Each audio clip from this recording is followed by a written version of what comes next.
बनवायला अतिशय सोपं, ज्यांना आवडत नाही तेही अगदी चाटून पुसून खातील एवढं हे छान होतं. तर त्यासाठी तांदूळ घेतले आणि तांदूळाचे अर्धे मूग डाळ घेतली. तांदूळ आणि डाळ दोन्ही मिळून गच्च वाटी भरून घेतलं. त्याच वाटीने 4 वाटी पाणी गरम करायला ठेवलं. डाळ तांदूळ स्वच्छ धुवून त्यामध्ये घालायचे. अर्धा चमचा हळद, चवीप्रमाणे मीठ, उभा चिरून घेतलेला कांदा घातला. तसेच टोमॅटोही घालायचं. हलवून घेतलं. तर हे मस्त असं रसरशीत असं शिजून घेतलं. गॅस एकदम कमी करायचा.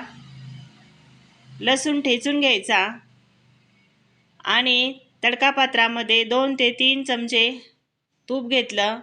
तूप छान असं कडकडीत गरम झालं की त्यामध्ये फोडणीसाठी मोहरी घालूया.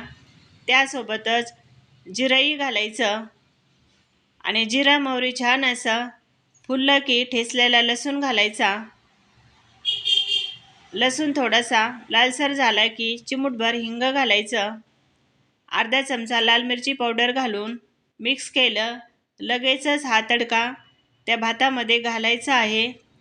अगदी मस्त असा तडका बसतो. तुम्ही बघू शकता. चांगलं असं मिक्स करून घ्यायचं आहे. तर या पद्धतीने असं मिक्स करून घेतलं तर मस्त अशी अगदी साधीच पण एकदम चवीला छान अगदी तोंडाची चव वाढवणारी दाल खिचडी बनवून तयार झाली. तुम्ही बघू शकता. तर रात्रीच्या जेवणामध्ये जर असा बेत असेल तर आणखीन काहीच लागणार नाही. चपाती भाकरी काहीच नको. एकदम मस्त असं. व्हिडिओ आवडला असेल तर सपोर्ट करा. धन्यवाद.